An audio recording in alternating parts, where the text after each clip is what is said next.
नमस्कार दोस्त, स्वागत है। हम लोग यहाँ से कंप्लीट कर चुके थे, यहाँ से छूट गया था हम लोग को, है ना। वायुमंडल की संरचना पढ़ना था। वायुमंडल की संरचना आप लोग पेज नंबर जानते ही है 112 लूसेंट। और हम लोग जियोग्राफी में कहाँ से पढ़ने वाले थे, वायुमंडल की संरचना यहाँ से। तो शुरू करते हैं हम लोग। सबसे पहले आता है क्षोभ मंडल। क्षोभ मंडल को हम लोग क्या बोलते हैं, ट्रोपोस्फियर बोलते हैं। इंग्लिश में क्या बोलते हैं, ट्रोपोस्फियर। क्षोभ मंडल। सबसे पहले हम लोग इसको देख लेते हैं, वायुमंडल संरचना कितना कितना मतलब इसके परतों में बांटा गया है। तो सबसे पहले क्षोभ मंडल, फिर यहाँ पे 2 नंबर सप्ताप। सप्ताप मंडल के बाद हमारा कौन सा आएगा दोस्तों, मध्यम मंडल, आयन मंडल, बहिर्मंडल या फिर बाह्य मंडल। तो आप लोगों ने बचपन में पढ़ा होगा क्षोभ मंडल, सप्ताप मंडल और हमारा मध्यम मंडल, आयन मंडल, बहिर्मंडल। इंग्लिश में देखें तो ट्रोपोस्फेयर, स्ट्रेटोस्फेयर, उसके बाद मीजोस्फेयर, आयनोस्फेयर और एक्सोस्फेयर, ठीक ना। ये पांचों हम लोग पढ़े होंगे। चलिए इसी को हम लोग पढ़ते हैं, ठीक ना। शुरुआत करते हैं। सबसे पहले है हमारा क्षोभ मंडल, ट्रोपोस्फेयर। यह वायुमंडल का सबसे नीची वाली परत होती है। मान के चलिए हमारी धरती हो गई, धरती हो गई। ये हमारा लेयर है, 1 layer, 2 layer, 3 layer, 4 layer, 5 layer, ऐसे करके। तो सबसे जो नीचे वाला परत होता है, सबसे जो नीचे वाला परत होता है, ये वाला जो परत होता है, सबसे नीचे वाला परत जो होता है, ये हमारा कौन सा परत कहलाता है, तो क्षोभ मंडल यानी ट्रोपोस्फेयर कहलाता है। क्या कहलाता है, ट्रोपोस्फेयर कहलाता है। और ये धरती से ऊंचाई कितना 7 किलोमीटर तक ऊंचाई पर है ये, तो 13 किलोमीटर। कितना दोस्तों, 13 किलोमीटर ये ऊंचाई तक है। और ध्रुवों पर ये 8 किलोमीटर। ध्रुव पर कितना, ध्रुव पर अगर जाए तो 8 किलोमीटर। ध्रुव मतलब ये हमारा ध्रुव हो गया। यहाँ पे हम उत्तरी ध्रुव दक्षिण ध्रुव होता है ना दोस्तों, तो ध्रुव से अगर देखा जाए तो ये 8 किलोमीटर उस सतह पे, और अगर बीच में से देखा जाए मतलब कहीं भी, तो यहाँ से 13 किलोमीटर ऊंचाई तक ये हमको क्या दिखता है, ट्रोपोस्फियर या फिर क्षोभ मंडल देखने को मिलता है। और वही विषुवत रेखा पर ये 18 किलोमीटर बढ़ जाता है। तो अगर विषुवत रेखा पे स्पेशली पूछा तो वो 18 किलोमीटर हाइट तक जाएगा। और ध्रुव पर देखा जाए तो वो 18 किलोमीटर 8 किलोमीटर तक जाएगा। कहाँ, 8 किलोमीटर तक। दोनों ध्रुव पर कितना, 8 किलोमीटर तक जाएगा, ठीक है ना। तो 18 किलोमीटर विषुवत रेखा पर हो जाएगा हमारा, और ध्रुव पर क्या हो जाएगा, तो ये 8 किलोमीटर हो जाएगा। और एवरेज कहीं से देखा जाए, एवरेज 13 किलोमीटर होता है। तो ये औसत ऊंचाई बताया है एवरेज, ठीक ना। बीच में 8 और 13 का अगर एवरेज में थोड़ा लगभग में लिया जाए तो हमारा 13 ही आ जाएगा, है ना। तो याद रखिएगा कि अगर ध्रुव पर पूछे कि ऊंचाई कितना है क्षोभ मंडल की, तो 8 किलोमीटर हाइट है। और वहीं विषुवत रेखा में पूछ दे 0 डिग्री विषुवत रेखा पर, तो वो हमारा कितना हो जाएगा, 18 किलोमीटर हो जाएगा। कितना, 18 किलोमीटर ऊंचाई पर क्षोभ मंडल देखने को मिलता है। आगे देखते हैं क्षोभ मंडल। क्षोभ मंडल में तापमान की गिरावट की दर, टेम्परेचर जो होता है उसका गिरावट जो होता है उसकी दर जो है, प्रति 165 मीटर की ऊंचाई पर 1 डिग्री सेल्सियस अथवा 1 किलोमीटर की ऊंचाई पर 0.4 डिग्री सेल्सियस कम होता है। अगर देखा जाए तो अगर पूछे कि बताइए कि हम लोग क्षोभ मंडल में जब एंट्री करेंगे, तो जब जैसे से ऊपर बढ़ेंगे 165 मीटर की ऊंचाई पर जाएंगे तो कितना डिग्री सेल्सियस कम होगा, तो 1 डिग्री सेल्सियस कम होगा। कितना डिग्री पर, 165 मीटर पर 1 डिग्री सेल्सियस टेम्परेचर क्या होता है, कम होता है, गिरावट आता है। क्या होता है, कम आता है। तो जैसे जैसे ऊपर जाएंगे हम लोग ठंडा ठंडा हवा मिलते जाता है, वैसे ही इसमें क्या है, 165 मीटर ऊपर जाने पे 1 डिग्री सेल्सियस क्या होता है, टेम्परेचर कम हो जाता है। अगर इससे ना पूछे जाए तो 1 किलोमीटर में देखिए, अगर किलोमीटर में पूछ दे कि 1 किलोमीटर में कितना सेल्सियस कम होता है, तो 6.4 डिग्री सेल्सियस कम होता है 1 किलोमीटर में। ये उसमें दोनों में कन्फ्यूज नहीं होना है। मीटर में पूछेगा तो 165 मीटर में हमारा 1 डिग्री सेल्सियस कम हो रहा है। तो वही हमारा 165 को अगर 1 किलोमीटर में बदल दिया जाए तो कितना डिग्री कम हो जाएगा, तो 6.4 डिग्री सेल्सियस कम हो जाएगा। ये तो बात समझ सकते हैं आप लोग, है ना। किलोमीटर में ज़्यादा हो जाएगा, जाहिर सी बात है। ये 165 मात्र मीटर है, मीटर में 165 मीटर ही है, तो 1 डिग्री सेल्सियस कम हो जा रहा है। अगर वही किलोमीटर में बदला जाए तो 6.4 डिग्री सेल्सियस कम हो जाएगा, जाहिर सी बात है ना। आगे देखते हैं हम लोग सभी मुख्य वायुमंडलीय घटनाएं, जैसे बादल, आंधी और वर्षा। क्या क्या, बादल होता है, आंधी ऊंधी, जितना भी वर्षा होता है, ये इसी मंडल में होता है। किस मंडल में होता है, क्षोभ मंडल में होता है, ट्रोपोस्फियर में होता है, ठीक ना। ध्यान रखिएगा। और जो है ये क्षोभ मंडल, इसी में सारा घटना होता है इस मंडल, क्योंकि ये सबसे निचला परत है। सबसे निचले परत में जितना भी कांड होता है, आंधी तूफान वर्षा, ये सब बादल वदल लगना, ये सब किस में होता है, तो क्षोभ मंडल में ही होता है, ट्रोपोस्फियर में ही होता है। इस मंडल को संवहन मंडल कहते हैं। इसी मंडल को हम लोग क्या कहते हैं? संवहन मंडल। क्यों? क्योंकि बारिश जो होता है संघनित होता है, फिर बारिश नीचे आता है, फिर तो ये इसी में चलते रहता है। ये जो है क्षोभ मंडल में ये संवहन होते रहता है, तो इसीलिए इसको संवहन मंडल हम लोग कह देते हैं। क्योंकि संवहन धाराएँ इसी मंडल की सीमा तक सीमित होती है। देखिए कह रहा है ना, यही संवहन धारा जो बहती है वो इसी सीमा में तक सीमित रहती है। और इस मंडल को अधोमंडल भी कहते हैं। देखिए कितना इंपॉर्टेंट लाइन है, अधोमंडल भी इसको कह देते हैं। तो अधोमंडल आप मध्यम को मत समझ लीजिएगा, अधोमंडल हमारा क्या हो जाएगा? क्षोभ मंडल को ही कहते हैं। संवहन मंडल कहिए या फिर अधोमंडल कहिए। अगर यहाँ से ऑप्शन क्वेश्चन आ जाए कि अधोमंडल क्या है, संवहन मंडल क्या है, तो आप लोग कन्फ्यूज नहीं होना है। ये क्षोभ मंडल को ही कहा जाता है, ट्रोपोस्फीयर को ही कहा जाता है। तो यहाँ तक तो आपको लगता है समझ में आ गया अधोमंडल संवहन मंडल हमारा क्या होता है।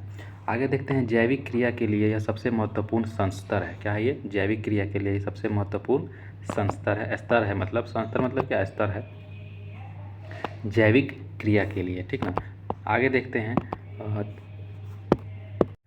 क्षोभ मंडल। देखिए क्षोभ मंडल और समताप मंडल को अलग करने वाले भाग को क्षोभ सीमा कहते हैं। देखिए हम लोग जानते हैं ये हमारा धरती हो गया, और ये हमारा layer by layer 5 go layer हम लोग देखे थे। क्षोभ मंडल जिसको ट्रोपोस्फीयर बोलते हैं, और यही जो है ट्रोपोस्फीयर क्षोभ मंडल, और ऊपर वाला जो हमारा समताप मंडल है स्ट्रेटोस्फीयर, ये ऊपर वाला जो हमारा क्या है, ये हमारा समताप मंडल है। और इसी दोनों के बीच में, अगर यहाँ का हम कलर चेंज कर दें, इसी दोनों के बीच में जो रहता है सीमा, इन दोनों के बीच की सीमा को हम लोग कौन सा सीमा बोल सकते हैं? तो क्षोभ सीमा बोल सकते हैं।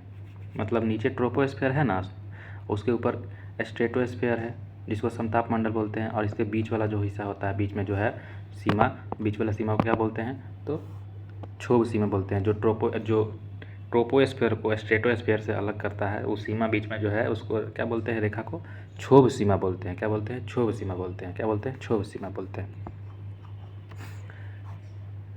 या फिर क्षोभ मतलब स्ट्रेटो लेयर लाइन बोल सकते हैं। विषुवत वृत्त के ऊपर अगर देखा जाए तो हमारा विषुवत वृत्त है, विषुवत वृत्त, इसके ऊपर क्षोभ सीमा में हवा का तापमान -80 डिग्री सेल्सियस, हवा का तापमान कितना होता है विषुवत वृत्त के ऊपर?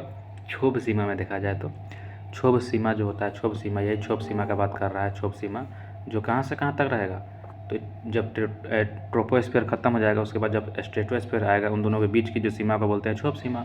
तो यही कह रहा है, जो विषुवत वृत्त जहाँ पे है, विषुवत वृत्त, उसके ऊपर अगर हम लोग जाएंगे क्षोभ सीमा देखने के लिए, तो क्षोभ सीमा में हवा का टेम्परेचर -80 डिग्री सेल्सियस होता है, और ध्रुवों के ऊपर ये -45 डिग्री सेल्सियस होता है। समझ में आ रहा है ना? इतना कम होता है। क्यों होता है?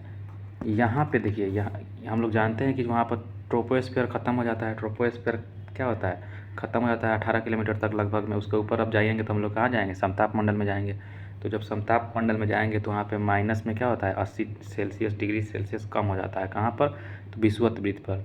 और जो है ध्रुव के ऊपर -45 डिग्री सेल्सियस हो जाता है टेम्परेचर। और यहाँ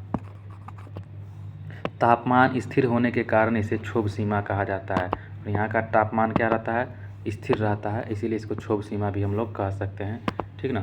तो क्षोभ सीमा तो आप लोग समझ गए। वहीं विषुवत वृत्त पर -80 डिग्री टेम्परेचर हो जाएगा, ध्रुव पर -45 डिग्री सेल्सियस हो जाएगा, ठीक ना।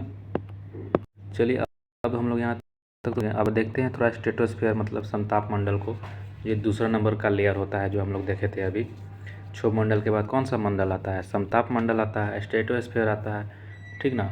और इन्हीं दोनों के बीच में ना जो सीमा बना रहा था, क्षोभ सीमा बना रहा था, जो कितना -80 डिग्री सेल्सियस विषुवत पे था, और ध्रुव पर कितना था? -45 डिग्री सेल्सियस था। तो देखिए हम लोग देख रहे हैं, अब समताप मंडल में एंट्री करते हैं। समताप मंडल कहाँ से कितना किलोमीटर तक ऊंचाई तक देखने को मिलेगा धरती से? तो ये 50 किलोमीटर की ऊंचाई तक ये समताप मंडल देखने को मिलता है। हम लोग क्षोभ मंडल का कितना तक देखे थे? तो एवरेज में देखा जाए तो 13 किलोमीटर देखे थे, लेकिन विषुवत पे कितना था? 18 था। ध्रुव पर कितना था? 8 था, लेकिन एवरेज में कितना था? 13 था। लेकिन अब समताप मंडल में जब हम देखेंगे ना, तो ये 50 किलोमीटर की ऊंचाई तक देखने को मिलेगा समताप मंडल। समताप मंडल की जो मोटाई होती है ध्रुवों पर सबसे अधिक होती है। यार समताप मंडल की मोटाई परत जो होती है ध्रुवों पर ज़्यादा होती है। कभी कभी विषुवत रेखा पर इसका लोप हो जाता है, मतलब गायब हो जाता है, विषुवत रेखा पर देखने को ही नहीं मिलता है। इसमें मौसमी घटनाएं जैसे आंधी, बादल, गरज, बिजली कड़क, धूलकण, जलवाष्प आदि ये सब कुछ नहीं होता है। ये सब कुछ नहीं होता है, एकदम साफ़ सुथरा मौसम रहेगा। मौसम ही नहीं रहेगा, मतलब एकदम शांति रहेगा, वहाँ पे कुछ है ही नहीं है, ना आंधी बादल गरज बिजली कड़क, सब उसके नीचे होता है। कहाँ? क्षोभ मंडल में।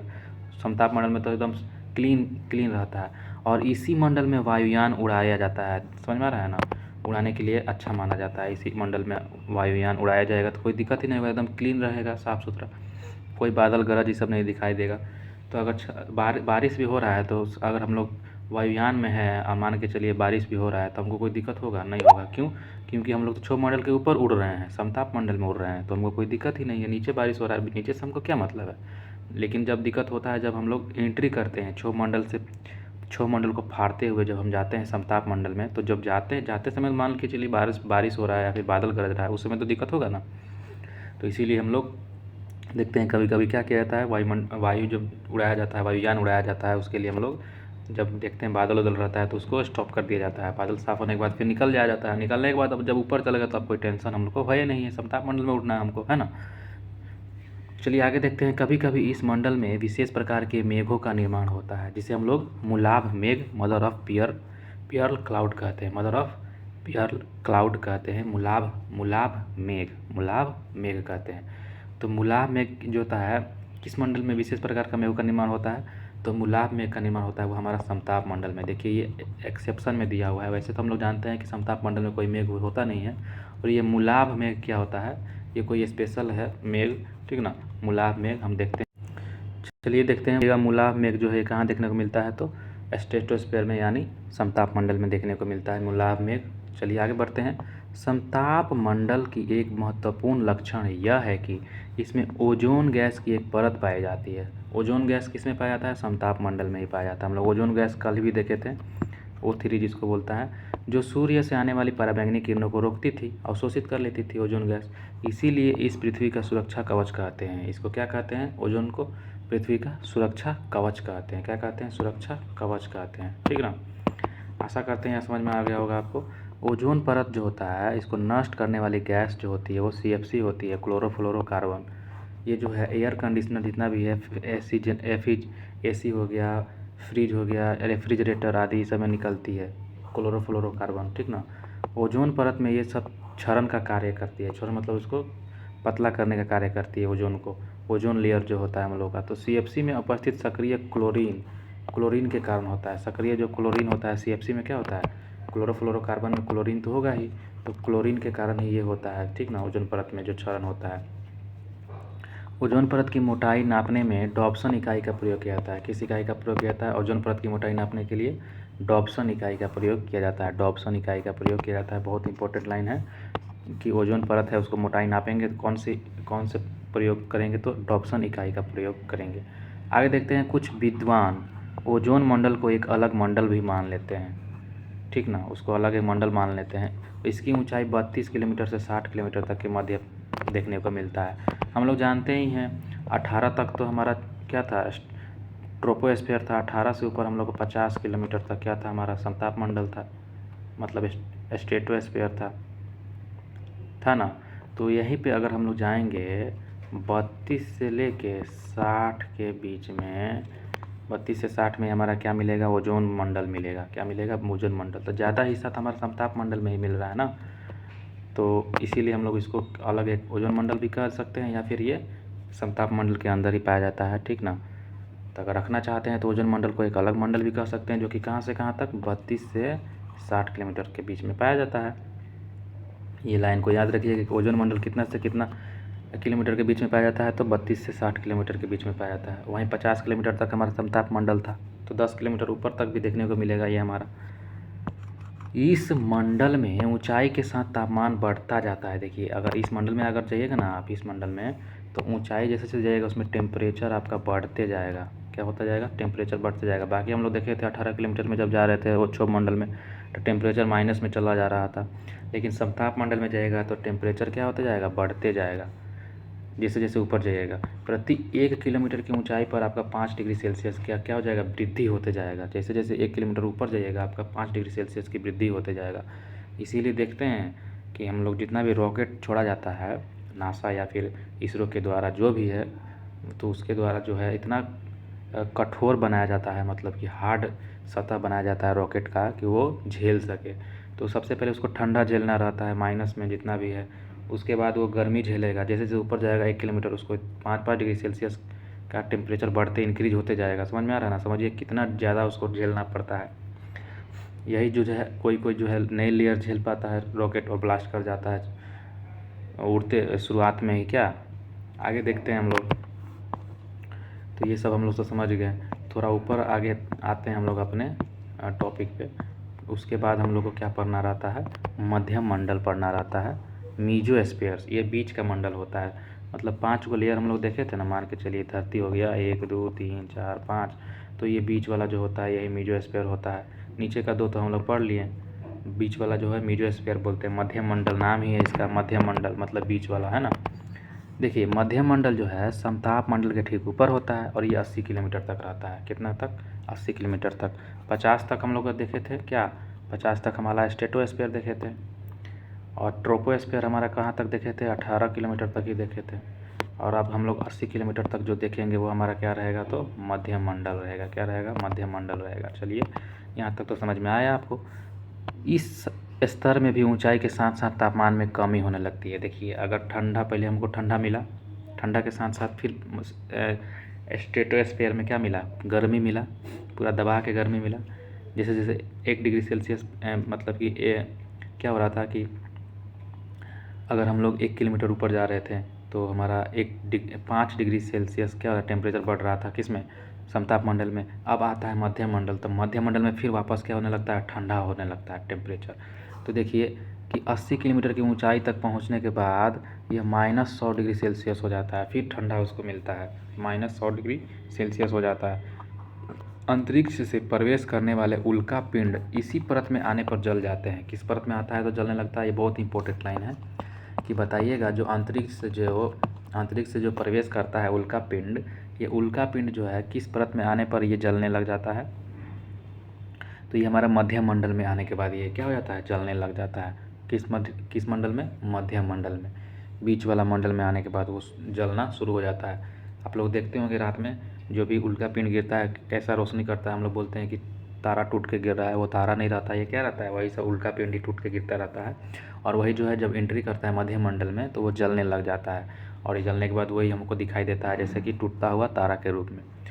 तो मध्यम मंडल की ऊपरी परत को मध्य सीमा कह देते हैं। देखिए मध्यम मंडल है, मध्यम मंडल, इसकी ऊपरी वाला परत को हम लोग मध्य सीमा कहते हैं। हम लोग क्षोभ सीमा कहाँ पे देखे थे? क्षोभ मंडल के ऊपर वाला हिस्सा को क्षोभ सीमा कह रहे थे। वैसे ही मध्यम मंडल के ऊपरी परत को हम लोग क्या कह देते हैं? मध्य सीमा कह देते हैं। सीमा मतलब अब उसका सीमा समाप्त हो रहा है मध्यम मंडल का। कहाँ पर जाते हुए? 80 किलोमीटर के आसपास में देखने को मिलेगा। वहाँ पे कितना डिग्री सेल्सियस टेम्परेचर हो जाता है? तो -100 डिग्री सेल्सियस टेम्परेचर हो जाता है। ठीक ना। मध्यम मंडल में टेम्परेचर कैसा रहता है? तो बहुत ठंडा रहता है। वहीं सप्ताह मंडल में बहुत गर्म रहता है, क्षोभ मंडल में ठंडा रहता है। ये तो आप लोग समझ गए होंगे, इसमें कोई दिक्कत वाली बात नहीं है। अब 3 को तो हम लोग देख लिए, अब हम लोग चौथा जब जाएंगे तो आयन मंडल देखने को मिलेगा। चौथा लेयर हमारा क्या हो गया? मान के चलिए धरती हो गया 1 2 3 4 5। तब ये चौथा नंबर का जो है ये हमारा जो है चौथा नंबर का ये आयन मंडल कहलाता है। चौथा नंबर वाला क्या कहलाता है? आयन मंडल कहलाता है।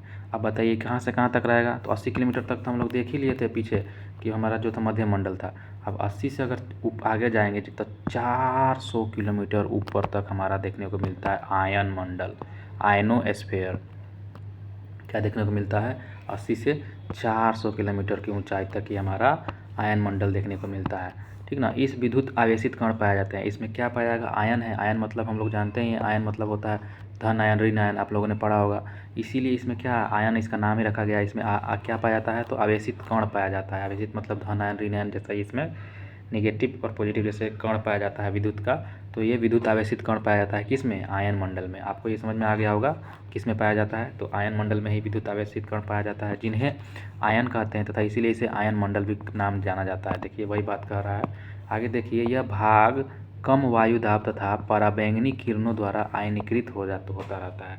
यह क्यों होता है आयनीकृत? तो इसमें यह भाग जो है ना कम वायु दाब वाला होता है, इसमें हवा का दबाव नहीं होता है। और पराबैंगनी किरणों का इसमें क्या होता है? पराबैंगनी किरण जब पड़ता है ना तो इसके कारण यह आयनीकृत हो जाता है। ठीक ना। क्या हो जाता है? आयनीकृत हो जाता है। ठीक ना।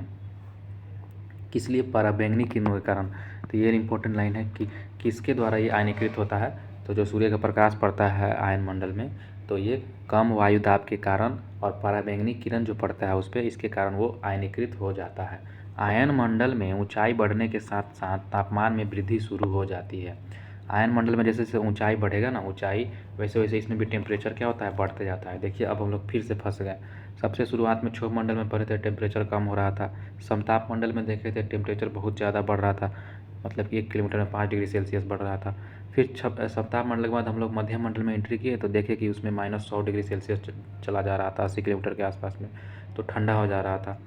फिर अब हम लोग चौथा में जा रहे हैं तो फिर इसमें टेम्परेचर बढ़ जा रहा है। तो इसे अल्टरनेट ये कि लेयर क्या हो रहा है, तो ठंडा गर्म हो रहा है, समझ में आ रहा है ना। तो देखिए हम लोग बढ़ किस में रहा था, आयन मंडल चौथा नंबर वाला जो लेयर था। तो ऊंचाई बढ़ने के साथ साथ इसमें टेम्परेचर में वृद्धि हो जाती है। और इस मंडल में सबसे नीचे स्थित जो डी लेयर होता है, इसमें भी जो होता है आयन मंडल में भी अभी 400 किलोमीटर है मान के चलिए, तो एक ही बार 400 किलोमीटर सारा का सारा नहीं ना हो जाएगा लेयर, इसमें भी अपने में वो खुद अपने में बांटा होगा लेयर, ठीक ना। तो अपने में वो बांटा होगा, जब आयन मंडल भी अपने में क्या बांटा है, तो लेयर बांटा है। तो इसी मंडल के सबसे नीचे स्थित एक होता है डी लेयर। डी लेयर से लॉन्ग रेडियो वेव्स एवं E1 E2 F1 F2 परतों से शॉर्ट रेडियो वेव परिवर्तित होती है। उसका जो डी लेयर होता है आयन मंडल का, उसमें क्या होता है, लॉन्ग रेडियो वेव्स एवं E1 E2 और F1 F2 परत जो होता है उससे शॉर्ट रेडियो वेव्स परिवर्तित हो जाती है। क्या होती है, रेडियो वेव्स परावर्तित हो जाती है, ठीक ना। और जिसके फलस्वरूप पृथ्वी पर रेडियो, टेलीविज़न, टेलीफोन एवं रडार आदि की सुविधा प्राप्त हो जाती है। और इसी के माध्यम से हम लोग धरती पे जो होता है पृथ्वी पर रेडियो, जितना भी हम लोग टेलीविज़न, टेलीफोन का यूज करते हैं, रडार का, इसी की मदद से, आयन मंडल की ही मदद से हम लोग क्या करते हैं, ये फैलाने का काम करता है, परावर्तित करने का काम करता है, ठीक ना। इसका जो डी लेयर होता है, याद रखिएगा, बहुत इंपॉर्टेंट लाइन है, यही डी लेयर जो होता है उसमें long radio waves, D layer से क्या होता है, लॉन्ग रेडियो वेव्स एवं E1 E2 F1 F2 परत रेडियो, शॉर्ट रेडियो वेव्स को क्या करता है, ये परिवर्तित करता है, मतलब फैलाने का काम करता है ना। परावर्तित मतलब क्या होता है, इधर से टकरा के इधर दूसरा तरफ जाएगा, फिर इधर से टकरा के इधर दूसरा तरफ जाएगा, तो ये टकरा के फैलाने का काम करता है। और यही हमारा जो है पृथ्वी पर रेडियो, टेलीविज़न, टेलीफोन, रडार आदि की सुविधा प्राप्त करने के काम में आता है। तो ये सब किस में है, आयन मंडल में है। किस में है, आयन मंडल में है। चौथा नंबर का लेयर जो है संचार उपग्रह इसी मंडल में अवस्थित है। संचार उपग्रह जितना भी है इसी मंडल में ना देखने को मिलेगा, ये सब क्या है, संचार ही ना है हमारा। तो संचार उपग्रह इसी में देखने को मिलता है। और ये कितना से कितना किलोमीटर है, 80 से 400 किलोमीटर के बीच में आयन मंडल देखने को मिलता है। सबसे मोटा हमको लगता है यही है क्या। चलिए आगे देखते हैं। इस मंडल की महत्वपूर्ण विशेषता, इसमें ऑरोरा ऑस्ट्रालिस एवं ऑरोरा बोरियालिस की होने वाली घटनाएं हैं, ठीक ना। ऑरोरा, देखिए ऑरोरा का शाब्दिक अर्थ होता है प्रातः काल, मतलब डाउन, जबकि बोरियालिस तथा ऑस्ट्रियालिस का अर्थ क्रमशः उत्तरी और दक्षिणी होता है। इसी कारण इन्हें उत्तरी ध्रुवीय प्रकाश एवं दक्षिणी ध्रुवीय प्रकाश कहा जाता है ना। आगे देखते हैं क्या लिखा हुआ है कि वास्तव में ऑरोरा जो है ब्रह्मांडीय चमकते प्रकाश होते हैं। अच्छा, ये ब्रह्मांड का एक चमकता हुआ प्रकाश होता है ऑरोरा, जिनका निर्माण जो है चुंबकीय तूफान के कारण सूर्य की सतह से विसर्जित इलेक्ट्रॉन तरंग के कारण होता है। और ये जो है चमकता है, और ये जो ऑरोरा क्या होता है, चमकता है। और जिसका निर्माण कैसे होता है, तो चुंबकीय तूफान के कारण, और सूर्य की सतह से जो विसरित हो रहा है, इलेक्ट्रॉन निकल रहा है, उसके कारण होता है, ठीक ना। तो चुंबकीय तूफान के कारण और सूर्य से निकलता इलेक्ट्रॉन के कारण ये जो होता है ऑरोरा ब्रह्मांड में चमकता हुआ दिखाई देता है। तो आप लोग समझ में आ गया ऑरोरा क्या है। ऑरोरा जो है ध्रुवीय पर आकाश में लटकते विचित्र बहुरंगी आतिशबाजी की तरह दिखाई देता है, कि जैसे आतिशबाजी नहीं होता है, मतलब इधर से पटाखा छोड़ा जाता है, जो भी हम लोग ये करते हैं आतिशबाजी, ये प्रायः आधी रात के समय दृष्टिगत होता है। रात को ये देखने को मिलता है, आधी रात को 12 बजे के करीब में, ठीक ना। ऑरोरा जो होता है ये क्या है, चमकता हुआ एक जो भी समझ सकते हैं प्रकाश जैसा होता है, चमकता है रात में ऑरोरा, ठीक ना। तो यहाँ तक हम लोग सब देख रही है, सब किस में देखने को मिल रहा था, ऑरोरा हमारा बोरियोलिस जितना भी है, ऑस्ट्रेलिस जितना भी है, ये सब ये हमारा आयन मंडल में देखने को मिल रहा था। क्यों, क्योंकि इसमें आयन है, इसी की वजह से वो जो है दृष्टिगत होता रहता है ब्रह्मांड में, ठीक ना। अब सबसे इसका बाह्य मंडल भी देख लेते हैं। 5वां नंबर का लेयर जो है वो कैसा लेयर है, बाह्य लेयर है, एक जो स्फीयर बोलते हैं बाह्य मंडल। आयन मंडल से ऊपर के भाग को बाह्य मंडल कह देते हैं। अब 400 से ऊपर का जितना भी जाइएगा ना, वो सारा का सारा बाह्य मंडल ही कहलाता है। वो हमारा पूरा बाहर का जो है क्या हो जाएगा, हमारा पूरा जितना भी बाहर का है, बाह्य मंडल का तो कोई सीमा ही नहीं है। बाह्य मंडल कोई सीमा है, बताइए, बाह्य मंडल का कोई सीमा ही नहीं है। क्योंकि अब जो है लेयर है ही नहीं। वो देखिए ये हमारा 1 2 3 4 5, अब ये जो है 5 ना, ये पूरा फैला हुआ है। कहाँ तक फैला हुआ है, किधर तक फैला हुआ है, इसका अंदाज़ा अभी तक नहीं किसी कोई लगा पाया है। तो वायुमंडल जो है ये अथाह है, तो इसका सीमा निर्धारित ही नहीं है, कोई सीमा ही नहीं है इसका वायुमंडल का। और इसी मंडल में हाइड्रोजन और हीलियम गैस की प्रधानता होती है। तो यहाँ भी क्वेश्चन बहुत इंपॉर्टेंट मिल गया आपको कि हाइड्रोजन और हीलियम गैस किस मंडल में देखने को मिलता है, तो ये बाह्य मंडल में देखने को मिलता है। किसमें, सबसे बाहर वाला मंडल में हाइड्रोजन हीलियम गैस देखने को मिलता है। हम लोग धरती में कितना कम था हाइड्रोजन हीलियम, बहुत कम था वायुमंडल में। वहीं हाइड्रोजन और हीलियम सबसे ज़्यादा कब देखने को मिलेगा, जब आप बाह्य मंडल में प्रवेश करिएगा तब, ठीक ना। तो आयन मंडल से आप बाहर निकलिएगा तब ना जाके बाह्य मंडल में जाइएगा। तो यहाँ तो ध्यान रखिएगा, बाह्य मंडल हमारा हाइड्रोजन और हीलियम गैस की प्रधानता कहाँ पे होती है, तो बाह्य मंडल में होती है। कहाँ पे होती है, बाह्य मंडल में होती है। आशा करते हैं यहाँ तक आपको समझ में आया होगा, ठीक ना। चलिए अब हम लोग थोड़ा देखते हैं सूर्य ताप, मतलब सूर्य का टेम्परेचर, आइसोलेशन, ये कैसे होता है, कैसे क्या होता है, ठीक है। चलिए देखते हैं सूर्य होती है। अब सूर्य से हम लोग पृथ्वी तक कैसे पहुंचता है उतना दूर होने के बावजूद भी, तो ये विकिरण के माध्यम से, सौर विकिरण ऊर्जा को ही क्या कह देते हैं हम लोग, सूर्य ताप कह देते हैं। यही जो है टेम्परेचर को जैसे कैसे बढ़ाता है, तो सौर विकिरण के माध्यम से वो जो होता है जिसको हम लोग सूर्य ताप कह देते हैं, ठीक ना। अथवा सूर्य जो है, सूर्य से आने वाली वह ऊर्जा जिसे पृथ्वी रोक लेती है, अपने में क्या लगती है, रोक लेती है, सोख लेती है। और सूर्यताप जो है आतपन कहलाती है, यही जो रोक लेने का काम है। मान के चलिए यहाँ पे पृथ्वी है और यहाँ पे सूर्य है, ये सूर्य हमारा है। यहाँ से अगर प्रकाश आ रहा है और ये प्रकाश टकरा के वापस चला जा रहा है तो कोई फ़ायदा होगा, इसको नहीं पता चलेगा कि वो कुछ हो रहा है कि नहीं। और ये इसको रोकने का काम कर लेता है। ये हमारा जो जितना भी है, हम लोग पढ़े थे, जो हम लोग का जो मंडल है, ये हमारे को क्या करता है, ये क्षोभ मंडल मान के चलिए टेम्परेचर को रोकने का काम करता है ना। हम लोग पीछे भी देखे थे, नाइट्रोजन जो होता था, ये सारा जो हवा में है वायुमंडल, इसको रोकने का काम करता है। देखिएगा यह ऊर्जा है लघु तरंगों के रूप में सूर्य से पृथ्वी पर पहुंचती है। यह ऊर्जा लघु तरंगों मतलब छोटे छोटे तरंगों के रूप में कहाँ से कहाँ तक पहुंचती है, तो सूर्य से पृथ्वी तक ये पहुंचती है लघु तरंगों के रूप में। वायुमंडल की बाहरी सीमा पर सूर्य से प्रति मिनट प्रति वर्ग सेंटीमीटर पर 1.94 कैलोरी ऊष्मा प्राप्त होता है। समझ में आ रहा है ना, कि बोल रहा है वायुमंडल की बाहरी सीमा पर सूर्य से प्रति मिनट प्रति वर्ग सेंटीमीटर पर 1.94 कैलोरी ऊष्मा प्राप्त होता है, माने हर 1 मिनट पर। मान के चलिए हमारा ये हमारा 1.94 जो है हमारा ये क्या हो गया, कैलोरी ऊष्मा प्राप्त हो रहा है। कितना, तो प्रति वर्ग सेंटीमीटर में। ये मान के चलिए हमारा वर्ग सेंटीमीटर हो गया, 1 वर्ग सेंटीमीटर। और 1 मिनट तक इस पर सूर्य का प्रकाश पड़ा तो कितना कैलोरी ऊष्मा निकला, हम लोग को कितना प्राप्त हुआ, तो 1.94 कैलोरी ऊष्मा हमको प्राप्त हो गया प्रति वर्ग सेंटीमीटर में। 1 मिनट तक अगर प्रकाश पड़ता रहे सूर्य का प्रकाश, तो ये हमको इतना प्राप्त हो गया ना दोस्तों। धरातल पर प्राप्त सूर्यताप की मात्रा में, जो धरातल है, धरातल धरती, उस पर धरातल पर प्राप्त जो है सूर्य टेम्परेचर, इसकी जो मात्रा, इसमें उष्ण कटिबंध में 320 वाट प्रति वर्ग किलोमीटर से लेकर ध्रुवों पर 70 वाट प्रति वर्ग मीटर की भिन्नता पाई जाती है। जहाँ पे जो उष्ण कटिबंध होता है, हम लोगों ने पढ़ा होगा उष्ण कटिबंध, समशीतोष्ण कटिबंध है ना, शीत कटिबंध है ना, तो ये जो है उष्ण कटिबंध जो होता है, इसमें 320 वाट प्रति वर्ग किलोमीटर से लेकर ध्रुवों पे देखा जाए तो 70 वाट प्रति वर्ग किलोमीटर में भिन्नता ये पाई जाती है।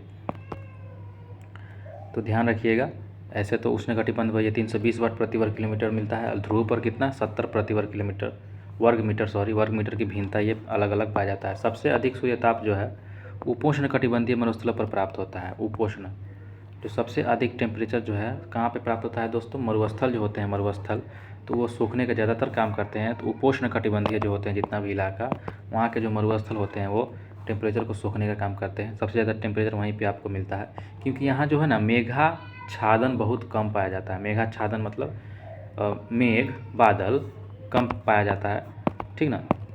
सामान्यतः एक ही अक्षांश पर स्थित महाद्वीपीय भाग पर अधिक और महासागरीय भाग में अपेक्षाकृत कम मात्रा में सूर्यताप पाया जाता है।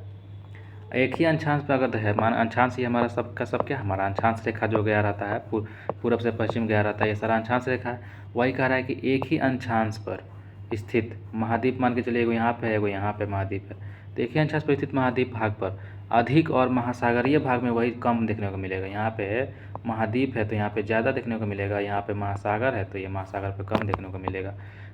भले वो एक ही अक्षांश पे है, वैसे उससे कोई दिक्कत नहीं है। आगे देखते हैं, पृथ्वी का जो अक्ष है सूर्य के चारों ओर परिक्रमण की समतल कक्षा से 66.5 डिग्री का कोण बनाता है। पृथ्वी का अक्ष जो है वो सूर्य के चारों ओर परिक्रमण की सतह समतल कक्षा से कितना डिग्री कोण बनाता है? 66.5 डिग्री का कोण बनाता है, और जो विभिन्न अक्षांशों पर प्राप्त होने वाले सूर्यताप की मात्रा को बहुत प्रभावित करता है। और विभिन्न अलग अलग अक्षांश पर जो प्राप्त होता है सूर्य टेम्परेचर, उसकी मात्रा को प्रभावित करने का ये काम करता है, ठीक ना। तो कोण पूछेगा कितना डिग्री का कोण बनाता है पृथ्वी की समतल कक्षा पर, पृथ्वी सूर्य के चारों ओर परिक्रमण की समतल कक्षा पर, तो 66.5 डिग्री का कोण बनाता है। आगे देखते हैं, किसी भी सतह को प्राप्त होने वाले सूर्यताप की मात्रा एवं उसी सतह से परावर्तित हो जाने वाली सूर्यताप की मात्रा के बीच का अनुपात को एल्बिडो कहा जाता है। एल्बिडो का मतलब आप समझ सकते हैं। एल्बिडो कहने का मतलब क्या होता है कि किसी भी सतह है, कोई सतह है, ठीक, किसी भी सतह से प्राप्त होने वाली सूर्यताप, कोई भी सतह को जो प्राप्त हो रहा है सूर्य टेम्परेचर, उसकी मात्रा, ठीक ना, उसकी मात्रा और उसी सतह से परावर्तित हो जाने वाली जो सूर्यताप की मात्रा है, उनके बीच का अनुपात एल्बिडो कहलाता है। मान के चलिए, हम आपको अच्छा से समझाते हैं। मान के चलिए हमारा जो है पृथ्वी है, क्या है, ये हमारा पृथ्वी है, और ये हमारा जो है वो सूर्य है, ये हमारा क्या है, ये हमारा सूर्य है। और यहाँ जैसे जो टेम्परेचर आया, मान के चलिए टेम्परेचर आया हमको 50 डिग्री, कितना आया, 50 डिग्री सेल्सियस हमारा टेम्परेचर आया, ठीक, और लौट के गया हमारा 40 डिग्री सेल्सियस। 40 डिग्री सेल्सियस लौट के चला गया, बचा कितना, तो 10 डिग्री सेल्सियस बचा ना। यही 10 डिग्री सेल्सियस जो बचा वही एल्बिडो कहलाता है। क्या कहलाता है? बीच की अनुपात को हम लोग एल्बिडो कहते हैं। क्या कहते हैं? सूर्यताप की मात्रा के बीच को, मतलब परावर्तित जो हो गया उसका और आने वाला, है ना, सतह को प्राप्त होने वाला और परावर्तित होने वाला, इन दोनों के बीच में अंतर जो होता है वही एल्बिडो कहलाता है। समझ में आया ना। सौर विकिरण का यह परावर्तन लघु तरंगों में ही होता है। जो सूर्य का विकिरण है, सूर्य विकिरण, इसका जो यह परावर्तन क्या कहलाता है, तो लघु तरंग के रूप में ये होता है। आगे देखते हैं, हिम आच्छादित। हिम आच्छादित मतलब जो है बर्फ़ से ढका हुआ। हिम आच्छादित भूपृष्ठ में उच्चतम एल्बिडो होता है, वहाँ पे ज़्यादा एल्बिडो देखने को मिलेगा। क्यों? क्योंकि वहाँ पे तो आ रहा है टेम्परेचर ज़्यादा, लेकिन लौट के जा रहा है कम। जब लौट के मान के चलिए 50 आ रहा है और लौट के जा रहा है मात्र 20 गो जा रहा है, तो बचा कितना, 30 गो बचा ना, तो इसमें ज़्यादा उच्चतम हो रहा है। हिमाचल प्रदेश पे उच्चतम एल्बिडो देखने को मिलता है, यहाँ पे 30 गो दिख रहा था। वही सतह पर कितना हम लोग देखे थे, 10 गो देखे थे। ये बस हम मान के चल रहे हैं, ऐसा होता नहीं है, बस ये मानने के लिए, आपको समझाने के लिए मान के चल रहे हैं, ठीक ना। तो उच्चतम हो गया, कैसे उच्चतम हो गया, तो वही बर्फीला वाला जगह है वहाँ पे, इसीलिए। समझ में आया आपको? चलिए आगे देखते हैं दोस्तों। वायुमंडल की बाह्य सीमा। वायुमंडल की बाह्य सीमा पर प्राप्त होने वाले सौर विकिरण का लगभग 32% भाग बादलों की सतह से परावर्तित तथा धूल कणों से परिकिरणित होकर अंतरिक्ष में लौट जाता है। देखिए कितना प्रतिशत दोस्तों, 32%। 32% लगभग भाग जो है ना, वायुमंडल की सीमा पर जो प्राप्त होने वाला जो सूर्य का विकिरण है, सूर्य का टेम्परेचर जो आता है विकिरण के माध्यम से, वही विकिरण जो होता है वो 32% भाग जो होता है बादलों की सतह से परावर्तित हो जाता है। किससे? बादलों की सतह से परावर्तित हो जाता है और धूल कणों में परिकिरणित हो जाता है, मतलब फैल जाता है।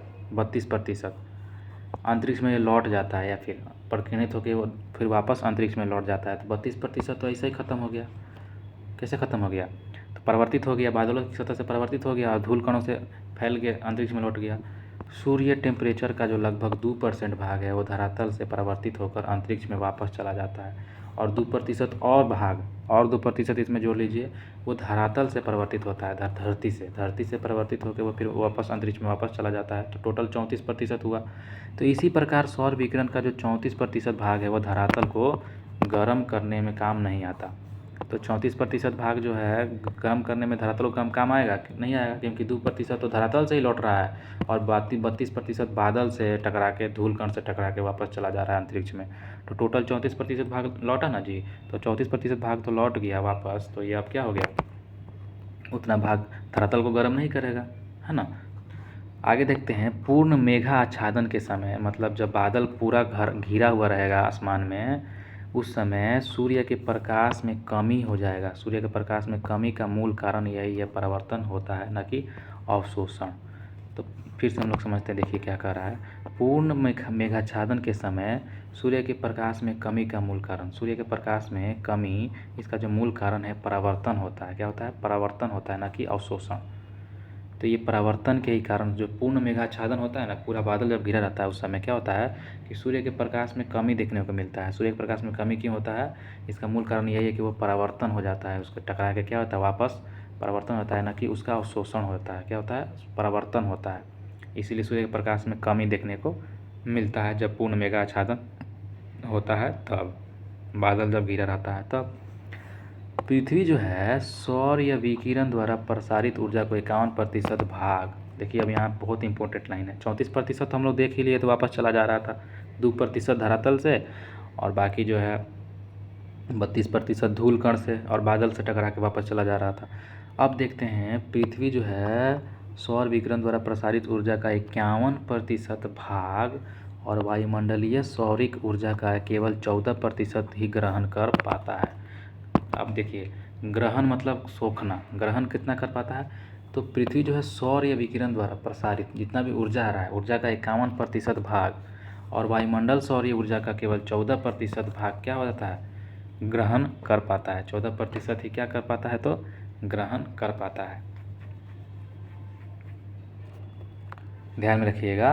हाँ, तो हम लोग क्या देखे थे कि पृथ्वी जो है सौरीय विकिरण द्वारा प्रसारित ऊर्जा का 51% भाग और वायुमंडलीय सौरिक ऊर्जा का केवल 14% ही ग्रहण कर पाता है।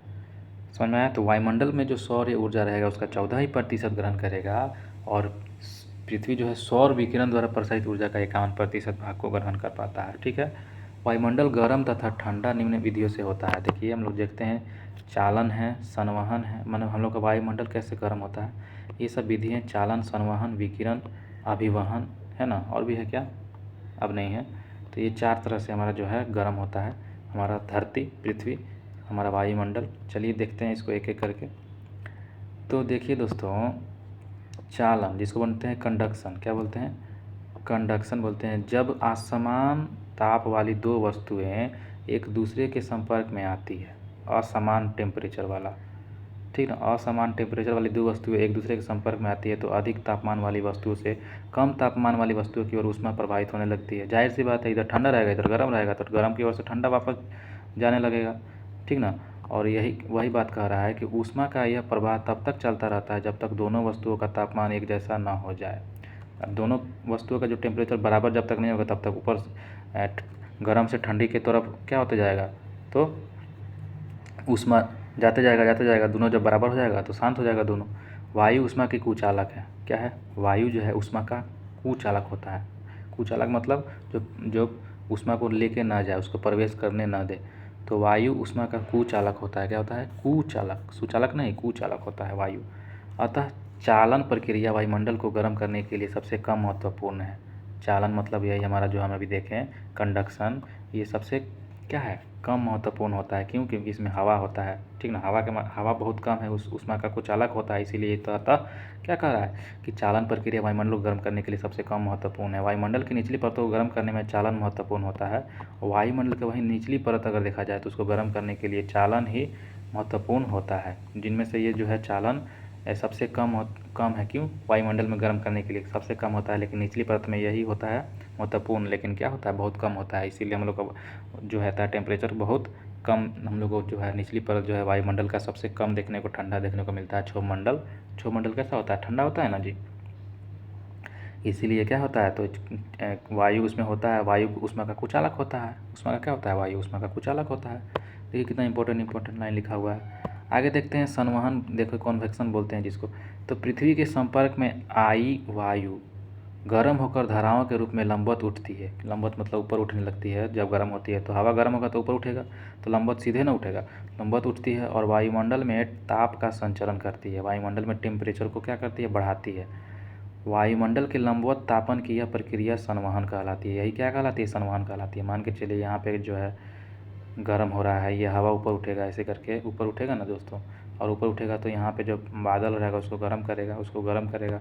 तो इसी से क्या कह रहा है, यही कह रहा है कि जब वायुमंडल की निचली परत भौमिक विकिरण अथवा संचालन से गर्म हो जाती है, भौमिक मतलब भूमि से विकिरण, भूमि के विकिरण के माध्यम से, संचालन के माध्यम से जब वायुमंडल की निचली परत क्या होती है, गर्म हो जाती है, तो उसकी वायु जो होती है वो फैलती है, जिससे उसका घनत्व क्या हो जाता है, कम हो जाता है। उसकी वायु क्या होती है, उसकी वायु फैलती है और उसका घनत्व कम होने लग जाता है। वायु जब फैलेगा तो उसका जो घनत्व है, मतलब क्या घनत्व, मतलब उसका जो है कंडेंसन जो बोलते हैं, उसको क्या बोलते हैं, घनत्व को हम लोग बोल सकते हैं कि घना जो है घनत्व इसको जो है कम हो जाता है, क्योंकि वो फैल रहा है और घनत्व कम होने से वह हल्की हो जाती है और ऊपर उठने लग जाती है। समझ में आ रहा है ना। इस प्रकार वह वायु निचली परतों को ऊष्मा को ऊपर लेके जाती है। निचली परत की जो ऊष्मा रहती है, गर्मी रहती है, उसको ऊपर लेके जाती है और नीचे ऊपर की वायु जो है ठंडी वायु उसका स्थान लेने के लिए नीचे आती है। देखिए हम लोग जानते हैं, मान के चलिए ये हमारा जो है धरती है, यहाँ से ऊपर जाएगा गर्म हवा, जो ऊपर जाएगा इससे गर्म हवा है, वहीं अब यहाँ पे जो जगह खाली बच गया ना, तो यहाँ पे जब जगह खाली बच गया तो ऊपर से ठंडी हवा नीचे आएगा। तो हम लोग का जो है मान के चलिए कितना बेनिफिट हुआ, हम लोग जहाँ रहते हैं तो हवा गर्म ऊपर जा रहा है, ठंडी हवा नीचे आ रहा है ना, तो हम लोग को कितना अच्छा लगता है। तो यही बात है, इसी से हम लोग को टेम्परेचर में क्या रहता है, मैनेज रखता है, नहीं तो टेम्परेचर समझिए कितना ज़्यादा बढ़ जाता। इस प्रकार वह वायु निचली परतों को ऊष्मा को लेकर जाती है और ऊपर की वायु ठंडी उसे स्थान घेर लेती है और नीचे की वायु को क्या कर देती है, और वह कुछ देर बाद वह भी गर्म हो जाती है, कुछ देर के बाद वह भी धीरे धीरे गर्म हो जाती है। इस प्रकार वह चलते रहती है, ठीक ना, फिर गर्म हो जाती है, फिर ऊपर जाती है, फिर ऊपर वाले नीचे आती है, फिर ऊपर नीचे, ऐसे चलते रहता है। यही हमारा क्या कहलाता है, संवहन कहलाता है। क्या कहलाता है, संवहन कहलाता है। संवहन के मतलब आप लोग समझ गए होंगे। इस प्रकार संवहन प्रक्रिया द्वारा वायुमंडल क्रमशः नीचे ऊपर गर्म होते रहता है। वायुमंडल गर्म होने में यह मुख्य भूमिका निभाता है, ठीक ना। संवहन भी काम करता है, कन्वेक्शन बोलते हैं जिसको। कंडक्शन तो हम लोग देख ही लिए, कंडक्शन चालन जिसको बोलते हैं, बहुत कम मात्रा में ये गर्म करता है और वो भी जो है हम लोग को बेनिफिट्स भी करता है। हम लोग को निचली परत को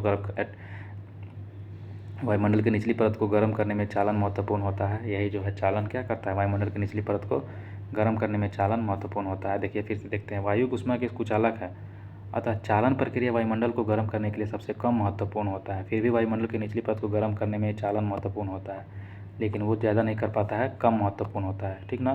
कम महत्वपूर्ण क्यों होता है, क्योंकि वायु ऊष्मा का कुचालक होता है। वायु है क्षोमंडल में ज़्यादातर, वायुमंडल कहाँ पे देखने को मिलता है, जितना भी क्षोमंडल में ही देखने को मिलेगा ज़्यादातर।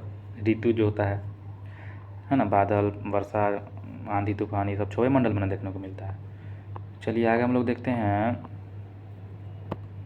संवहन द्वारा ऊर्जा का स्थानांतरण केवल क्षोभ मंडल तक सीमित रहता है। संवहन किस में होगा, बादल उदल जितना भी संवहन, ये सब क्षोभ मंडल में हम लोग पढ़े थे, ऊपर क्या पढ़े थे, जितना भी हो रहा था बादल, गरजना, आंधी तूफान, ये सारा का सारा क्षोभ मंडल में देखने को मिल रहा था। समताप मंडल में प्रवेश कर रहे थे तो उसमें तो ऊपर तो कुछ था ही नहीं, एकदम खाली खाली था। एक स्पेशल था जो बादल बन रहा था, हम लोग देखे थे, है ना, मदर ऐसे कुछ लिखा हुआ था, क्लाउड, है ना। चलिए आगे देखते हैं, हम लोग नोट में देखते हैं, संवहन द्वारा ऊष्मा का संचरण केवल गैसीय तथा तरल पदार्थों में होता है। संवहन के द्वारा जो ऊष्मा का संचरण होता है, संवहन के द्वारा ऊष्मा का संचरण होता है केवल गैसीय तथा तरल पदार्थों में होता है, क्योंकि उनके अणुओं के बीच का बंधन जो है कमज़ोर होता है और प्रक्रिया ठोस पदार्थों में नहीं होती है। देखिए ध्यान दीजिएगा, कह रहा है कि संवहन द्वारा ऊष्मा का जो है संचरण केवल गैसीय और तरल पदार्थों में ही देखने को मिलेगा। गैसीय न संवहन होगा, एक जगह से ऊपर नीचे होगा, या फिर तरल पदार्थ भी देखने को मिलता है, संवहन ऊपर नीचे हो सकता है, क्योंकि उनके अणु के बीच का बंधन कमज़ोर होता है, इसीलिए वो फैला रहता है। गैस का अणु का कमज़ोर रहता है, उससे थोड़ा टाइट रहता है, तरल का सबसे ज़्यादा टाइट रहता है, ठोस का। और जो तरल और जो गैस है ये थोड़ा क्या होता है, बंधन कमज़ोर होता है, इसीलिए इसमें देखने को, पदार्थों में ये देखने को मिलता है। ठोस में ये देखने को मिलेगा नहीं, मिलेगा। संवहन ठोस में कभी भी देखने को मिलेगा नहीं, मिलेगा भाई, कैसे बातें कर रहे हैं। चलिए आगे देखते हैं, विकिरण मतलब रेडिएशन देखते हैं, हम लोग उस समय से पढ़ रहे थे रेडिएशन क्या होता है। तो रेडिएशन आप लोग जानते हैं ना, इसमें कोई माध्यम की ज़रूरत नहीं पड़ती है रेडिएशन के लिए। अब बताइए सूरज कितना दूर है, वहाँ से यहाँ तक रेडिएशन से ही ना आ रहा है, वहाँ का जो टेम्परेचर है। देखिएगा, किसी पदार्थ को ऊष्मा तरंगों के संचार द्वारा सीधे गर्म होने को विकिरण कहते हैं। किसी पदार्थ को, मान लीजिए कोई पदार्थ है, किसी पदार्थ को ऊष्मा तरंगों के संचार के द्वारा, ऊष्मा जो तरंग है उसके संचार के द्वारा सीधे गर्म होने को विकिरण कहते हैं। सीधे सीधे जो गर्म हो जाएगा उसको क्या कहेंगे, विकिरण हो जाएगा, है ना। ऊष्मा तरंगों के संचार के माध्यम से, कोई माध्यम नहीं रहता इसमें, ऊष्मा तरंग के संचार होता है। ऊष्मा तरंगों का तरंग मतलब क्या हो गया, वेव्स। वेव्स का क्या होता है, संचार होता है। इसके द्वारा सीधे गर्म होने का क्या कहते हैं, विकिरण कहते हैं। सीधा गर्म हो रहा है ना, कोई उसमें बीच में मीडियम नहीं जा रहा है, हवा या फिर कुछ भी। उदाहरणतः देखा जाए तो सूर्य से प्राप्त होने वाले किरणों से पृथ्वी तक उसके वायुमंडल का गर्म होना पृथ्वी द्वारा प्राप्त प्रवेशी सौर विकिरण जो लघु तरंगों के रूप में होता है, पृथ्वी की सतह को गर्म करता है। क्या कह रहा है, समझ में आया ना।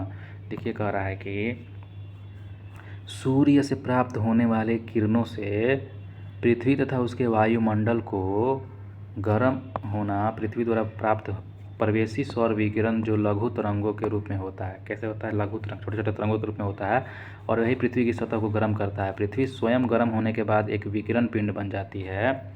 ये विकिरण क्या होती है, एक पिंड बन जाती है। खुद गर्म हो जाएगा तो इसमें भी विकिरण जब इकट्ठा हो जाएगा तो पिंड बन गया, और वायुमंडल के दीर्घ तरंगों के रूप में ऊर्जा का विकिरण करने लग जाती है। दीर्घ तरंगों में क्या होती है, ऊर्जा का विकिरण करने लगती है। यह ऊर्जा वायुमंडल को नीचे से गर्म करती है। यह वायुमंडल को क्या करती है, नीचे से गर्म करती है। इस प्रक्रिया को पार्थिव विकिरण कहते हैं। इस प्रक्रिया को क्या कहते हैं, तो पार्थिव विकिरण कहते हैं। क्या कहते हैं, पार्थिव विकिरण कहते हैं। दीर्घ तरंग दैर्ध्य विकिरण वायुमंडलीय गैसों मुख्यतः कार्बन डाइऑक्साइड एवं अन्य ग्रीन हाउस गैसों द्वारा अवशोषित कर लिया जाता है। तो दीर्घ विकिरण जो होता है, दीर्घ तरंग दैर्ध्य विकिरण जो होता है, यह वायुमंडलीय गैस मुख्यतः जो कार्बन डाइऑक्साइड होते हैं और अन्य ग्रीन हाउस गैसें होते हैं उसके द्वारा यह अवशोषित कर लिया जाता है दीर्घ। और इसी प्रकार वायुमंडलीय पार्थिव विकिरण द्वारा अप्रत्यक्ष रूप से गर्म हो जाता है, और यही जो है गर्म करने का कारण बन जाता है कार्बन डाइऑक्साइड और ग्रीन हाउस गैसें। यही जो है कार्बन डाइऑक्साइड और ग्रीन हाउस गैसें जो होती हैं वो क्या कर लेती हैं, अवशोषित कर लेती हैं, ठीक ना। वायुमंडलीय गैसों मुख्यतः कार्बन डाइऑक्साइड और अन्य ग्रीन गैसों को क्या कर लेती है, अवशोषित कर लिया जाता है। और इसी प्रकार वायुमंडल क्या होता है, पार्थिव विकिरण के द्वारा प्रत्यक्ष रूप से गर्म हो जाता है, न कि सीधे सूर्य ताप से। तो यह प्रत्यक्ष रूप से गर्म होता है, सीधे सूर्य ताप से गर्म नहीं होता है, ध्यान रखिएगा। कैसे गर्म हो रहा है, तो अप्रत्यक्ष रूप से ये गर्म हो रहा है, ठीक ना। कार्बन डाइऑक्साइड और ग्रीन हाउस को क्या हो रहा है, सोखने की वजह से गर्म हो रहा है, न कि सूर्य टेम्परेचर पड़ रहा है उसकी वजह से गर्म हो रहा है। ध्यान रखिएगा, सूर्य का टेम्परेचर पड़ने से गर्म नहीं होता है, उसको सोख लेने से गर्म होता है, ठीक ना। सूखता कौन है, कार्बन डाइऑक्साइड और ग्रीन हाउस गैस है, जितना भी है वो गर्म करके सोखने का काम करता है, ठीक ना। इसीलिए इसको हम लोग क्या बोलते हैं, विकिरण द्वारा अप्रत्यक्ष रूप से गर्म होना बोलते हैं। क्या बोलते हैं, अप्रत्यक्ष, मतलब सीधे सीधे सूर्य ताप से नहीं हो रहा है, ठीक ना। सूर्य इतना दूर है, इतना उसका जो विकिरण जो आ रहा है लेकिन उसको सोख ले रहा है, नहीं सोखता तो वापस चला जाता, टेम्परेचर ही नहीं बढ़ता यहाँ पे, थोड़ा सा भी नहीं बढ़ता है ना। चलिए आगे देखते हैं अभिवहन क्या होता है दोस्तों। अभिवहन देखते हैं। अभिवहन देखिए, अभिवहन होता क्या है, चलन से होने वाले ताप का स्थानांतरण अभिवहन कहलाता है। मतलब वायु जो है वो चलता है, इधर से उधर बहता है, और इसी के चलते वो होने वाला जो टेम्परेचर में स्थान बदलता है। मान लीजिए यहाँ पे गर्मी है, यहाँ पे बह के इधर गया, अब इधर गर्मी हो गया, यहाँ पे ठंडी हो गया, इधर का हवा इधर आ गया। तो ऐसे करके ये होता है अभिवहन, ठीक ना। लंबवत संचलन की अपेक्षा वायु को क्षैतिज संचलन सापेक्षिक रूप से अधिक महत्वपूर्ण होता है। मध्य अक्षांशों में दैनिक मौसम में आने वाले भिन्नताएं केवल अभिवहन के कारण होती है। मध्य अक्षांश मान के चलिए हमारा कौन सा हो जाएगा, मध्य अक्षांश हमारा जो बीच वाला होता है जितना भी ये सब। तो मध्य अक्षांशों में दैनिक मौसम में आने वाली भिन्नता, दिन में जो मौसम में बदलाव आता है, दिन के मौसम में जो बदलाव आता है वो अभिवहन के ही कारण होता है। अभिवहन मतलब हवा के बहने के ही कारण आता है। गर्म वायु राशियाँ जब ठंडे इलाका में जाता है तो उन्हें गर्म कर देती है। गर्म वायु जब ठंडे में जाएगा तो उधर गर्म कर देगा, गर्म वाला इधर आएगा तो इधर ठंडा हो जाएगा, ठंडा वाला इधर आएगा, गर्म वाला उधर जाएगा, इसे होते रहता है। इसमें ऊष्मा का संचार निम्न अक्षांश क्षेत्रों में उच्च अक्षांश क्षेत्रों को भी होता है, ठीक। यहाँ पे क्या आ रहा है कि इसमें ऊष्मा का जो संचार होता है निम्न अक्षांश क्षेत्रों से उच्च अक्षांश क्षेत्रों तक भी होता है। मतलब नीचे का जो अक्षांश से हम लोग देखा जाए तो उच्च अक्षांश क्षेत्र में भी ये जो होता है, ठीक ना। वायु द्वारा संचालित समुद्री धाराएं भी उष्ण कटिबंधों में ध्रुवीय क्षेत्रों में ऊष्मा का संचारण करती है। वायु द्वारा संचालित जो ध्रुव का जो धारा होती है उष्ण कटिबंध से लेके ध्रुवीय क्षेत्रों में यह ऊष्मा का संचारण करती है, ठीक ना। तो आपको समझ में आया होगा अभिवहन होता क्या है। अभिवहन मतलब वही हवा जो जाता है एक जगह से दूसरी जगह, यहाँ से इधर गया, गर्म हो गया, इधर गर्म कर दिया, ठंडा वाला इधर आ रहा है तो इधर ठंडा कर रहा है, तो ऐसे करके ये अभिवहन हो गया हमारा। विकिरण तो समझ में आ रहा है ना, डायरेक्ट सूरज का प्रकाश पड़ रहा है, वही हमारा जो है विकिरण हो गया। कन्वेक्शन संवहन हमारा देख रहे थे, कि ऊपर जा रहा था गर्म होके, नीचे आ रहा था, फिर ऊपर जा रहा था, ऐसे करके ऊपर नीचे हो रहा था, संवहन हो रहा था, जिसको बोलते थे चालन। समझ ही गए आप लोग, है ना। चालन क्या कहलाता है? यह हवा जो होता है, चालन मतलब ठंडी गर्म वस्तु जब एक साथ मिलती है तो क्या होता है, तो वो क्या होता है, एक दूसरे को टेम्परेचर को एवरेज करने में, मतलब कि नॉर्मल करने में ये लग जाती है, जब तक वो एक दूसरे के बराबर ना हो जाए, है ना। तो यही हमारा हो गया। चलिए आगे देखते हैं। यहाँ पे लिखा हुआ है नोट में, उष्णकटिबंधीय प्रदेश विशेषतः उत्तरी भाग में गर्मियों में चलने वाली स्थानीय पवन लू अभिवहन का ही परिणाम होता है। जो गर्मी के मौसम में आप लोग देखते हैं ना, लू चलता है, लू यह अभिवहन का ही परिणाम होता है। किसका होता है? लू कैसे चलता है?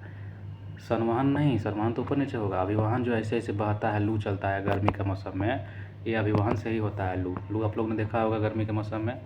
ये ज़्यादातर किधर देखने को मिलता है? उष्णकटिबंधीय प्रदेशों में देखने को मिलता है, उत्तरी भाग में हमारा, है ना।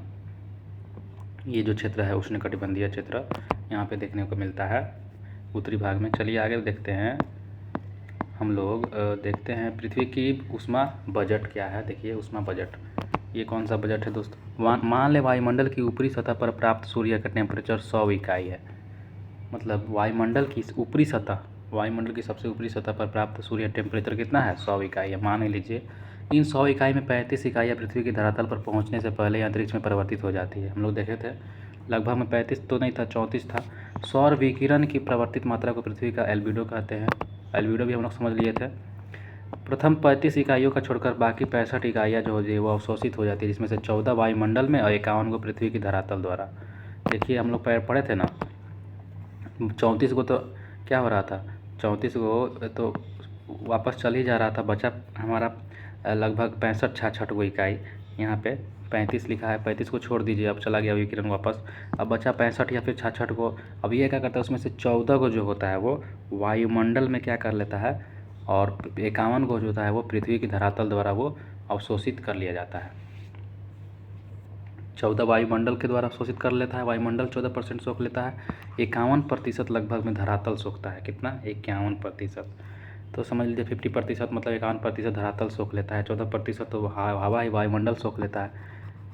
तो पृथ्वी द्वारा अवशोषित ये 51 इकाइयाँ पुनः पार्थिव विकिरण के रूप में लौटा दी जाती है। और ये जो 51% पृथ्वी जो सोखा था, फिर से इसको पार्थिव विकिरण के रूप में इसको लौटा दी जाती है। इसे पूरा इसको रख ही लेता है, उसको वापस फिर से लौटा देता है 51% को भी।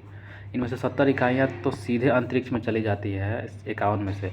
34 इकाइयाँ वायुमंडल द्वारा अवशोषित हो जाती है। जब लौटते समय 34 को इकाइयाँ वापस वायुमंडल में अवशोषित हो जाती है, फिर से वायुमंडल उसको क्या कर लेता है? अवशोषित कर लेता है। 6 इकाइयाँ स्वयं वायुमंडल द्वारा, 9 इकाइयाँ संवहन के जरिए और 19 इकाइयाँ संवहन के गुप्त ऊष्मा। जितना भी है ना हवा में, वायुमंडल बहुत हम लोग क्या करता है, तो ये हम लोग को काम करता है, ठीक ना। वायुमंडल द्वारा 48 इकाइयों का अवशोषण होता है। इनमें से 14 इकाइयाँ सूर्यताप की और 34 इकाइयाँ पार्थिव विकिरण की होती है। वायुमंडल विकिरण द्वारा इनमें भी अंतरिक्ष के वापस लौटा देते हैं। वायुमंडल भी जो होते हैं विकिरण द्वारा इनको भी अंतरिक्ष में वापस लौटा देते हैं। अतः पृथ्वी के धरातल तथा वायुमंडल के अंतरिक्ष में वापस लौटाने वाली विकिरण को इकाइयाँ क्रमशः 17 और 48 है, जिनका योग 65 हो जाता है। टोटल समझ लीजिए कि 65 इकाइयाँ वापस लौटा दी जाती है, ठीक ना। कितना? 65 इकाइयाँ वापस संतुलित कर देती है। जो सूर्य के प्राप्त होने में ये पृथ्वी की ऊष्मा बजट करता है, ऊष्मा संतुलन का कार्य करता है। तो समझिए वायुमंडल कितना हम लोग को बेनिफिट करता है, 65 इकाइयाँ को वापस लौटा देता है। और वापस लौटाने वाली ये इकाइयाँ जो होती है उन 35 इकाइयों 65 इकाइयों का संतुलन कर देती है, ठीक ना। जो 65 को वापस लौटा देता है, वही 65 इकाइयों का संतुलन बराबर कर दिया। और सूर्य जो प्राप्त हो रहा था, यही पृथ्वी की ऊष्मा बजट कहलाता है, या फिर ऊष्मा संतुलन कहलाता है। संतुलन आपको समझ में आया कैसे कैसे हो रहा था। टोटल सबसे शुरुआत में तो 35 इकाइयाँ मान के चलिए, हमारा 100 इकाई में से 35 इकाई क्या हो गया, तो वापस परिवर्तित हो गया। बचा उसमें से 65 को, तो 65 को में से 14 को हमारा वायुमंडल में और 51 को हमारा पृथ्वी सोखता है। तो वायुमंडल सोख लिया, तो उसको अब घटा दीजिए 100 में से, अब टोटल बचा 65, 51 को।